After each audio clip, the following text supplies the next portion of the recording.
Ito naman yung shock. Ayos na siya. Alright.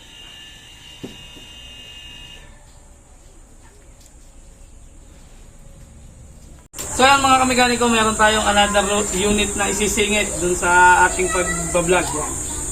Ang unit natin na X4, ang issue niya mga kamekaniko, yung kanyang shock, itong nakultaw na ito. Napagod sa kanila rin. Gusto nung may-ari ay malinis tingnan, tatanggalin to. Kailangan magputol tayo ng shock dun sa baba para mawala yung ano. Tsaka isang issue niya ay ayaw bumuyog. Ano? Ayaw bumaba. Ayaw. Tapos yung caliper, nagalaw, pakita sa kanila yun. Siguro luwag lang, pero bala ko dyan, baguhin ko na lahat. Gagawin ko ng 12mm din to, kasi 10mm lang eh. Pang Mio pang Mio kasi. Mio, tapos pang wave ring nakalagay. Mio din na ring shock. Yun. Kaya babaklasin lang natin yung kanyang shock mga kamekaniko. At puputulin natin yung kanyang shock para matanggal natin to.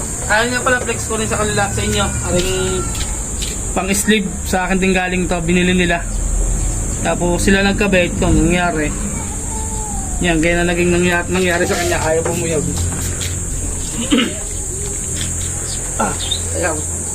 Ayaw talagang lumaraw kahit konti.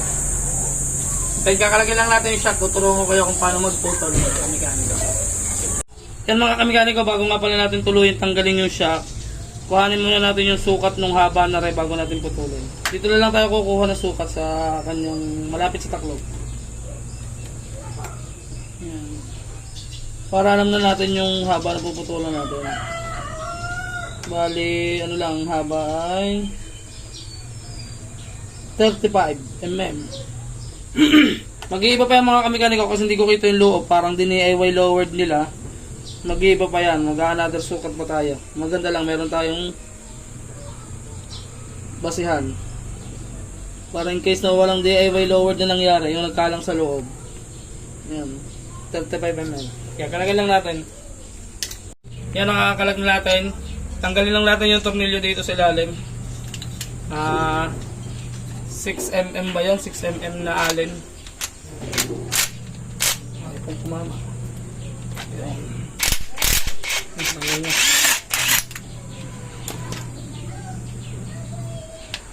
Tingnan natin kung may DIY lowered na nangyari. Hindi ko alam eh. Tingnan natin.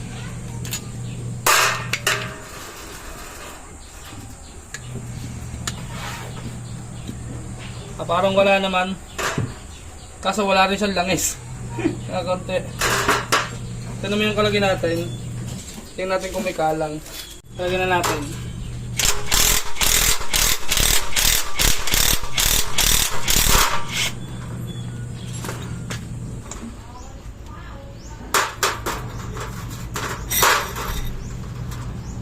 Pinutulan na lang spring. Putol lang spring mga kamekaniko. Putol lang. Ayan. Tapos naputol na rin nila ring ilalim. Mga kamekaniko. Hindi na natin puputulan. Putol na rin. Yan. Pansin nyo, hindi natin original. Napahinangan na rin nila yan. Yun o. Ngayon, gagawin natin, magdi-DIY lowered tayo para mawala yung nasa ibabaw. Kaunti. Ngayon gagawin natin, lalagyan lang natin ng spring to. Siguro maganyang kahaba. Kasi naputulan na nila eh. Alang ang putulan ulit natin. Yan. Lagyan natin spring. So yung mga kamekaniko, na pagdesisyonan ko na hindi na ako magdi-DIY lowered, puputulin ko na lang ulit. Bawasan pa natin yung shock niya. Kasi ganyan siya kahaba. Pakita mo rin. Ano? Utlaw. Hindi siya utlaw. Tapos pag hindi siya utlaw, ganito kalahaba yung clearance. Tapos pag naka-utlaw naman, yan, ganyan ka yung clearance niya. Ngayon, puputulan na natin ng 35mm dito sa ilalim. Dito. Medyo mga ganito. 35mm. Yan, to. Putulan natin ng ganito ulit kahaba. Yan. Yan, 35mm. Tuloy na ulit natin para bumaba pa siya. Yan, putulan lang natin. Yan naman washer lang. Ito, wala ko ng washer na alahado. Hindi man alahado pala, medyo may clearance. Dampa lang ulit natin dito pagkaputol. Tapos hinang. Ganun lang. Putulin lang natin. So yung mga kamikaniko, ito naputol na natin. Ito yung naputol natin sa kanya. Yan. Ganito kahaba lang yung pinutol natin. Tapos medyo pinatilos natin mga kamikaniko yung kanyang dulo.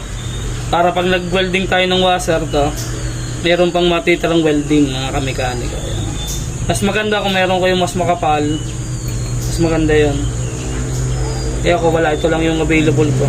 Pwede na rin to. Welding lang natin yun dyan. Tapos pakinisin lang natin ang hindi sasayad sa outer tube. Yan. Ispat lang tayo.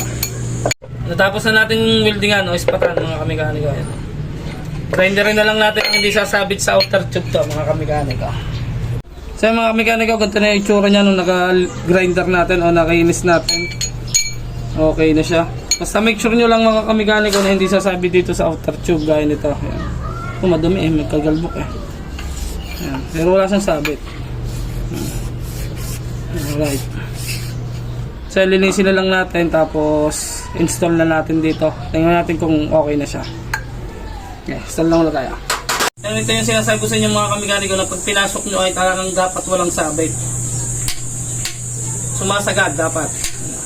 Saka tapos iikutin nyo yung boom. Siguradong maganda yung play nya. Wala oh, diba? Iniikot ko yan. Para talagang wala siyang kasabit-sabit. Bumaba. Yan, install na lang ulit natin tapos gawin natin doon. Yan, namutlaw yung spring nya, putulan natin. Dito. Ganun lang, puputulan niya pagka umutlaw. Yan, nakabit na natin mga kamikaniko. Pakita ko sa kanila. Wala lang utlaw, ano? Wala lang. Wala lang utlaw mga kamikaniko. Diba kabila? Yan. Kita ba nila? Yan, oh, wala na. So, pakita ko naman sa kanya yung kanyang bounce. Yan. Kanina, hindi siya nabuyog. Ayos na siya. Sakto lang yung tigas mga kamikaniko kasi alangan natin palambutan baka sumayad. Ngayon kahit lubog lang o sakay lang na ano na siya. Wala pang preno, yung preno naman ang gagawin natin. Yan, nakabit na rin natin yung kanyang caliper. Ayos na rin yan, may play na rin. Yan ang ikot niya. Disc na lang yung nasayad pero okay na siya. Medyo maano lang yung disc. Alright. Ito naman yung shock. Ayos na siya. Sentro din yung gulong niyan mga kamikaniko. Yan. Nagana na rin. Preno. Alright na. Yan, mga bagong spacer na rin.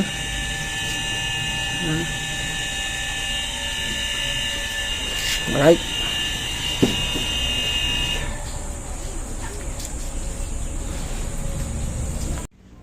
Ayun nga mga kamikaniko, di hanggang din na lang ulit ang ating vlog at sana na mayroon kayong nakuhang konting tips o konting alam doon sa ating pagpuputol ng shock sa unahan ng XRM yan. Bali ang haba talaga nun ay halos nasa isang dangkal dapat, wala may isang dangkal, halos nasa isang dangkal dapat yung ipuputol ninyo. Yan, hanggang doon na lang mga kamikaniko o hanggang dito na lang ang ating vlog. Peace out!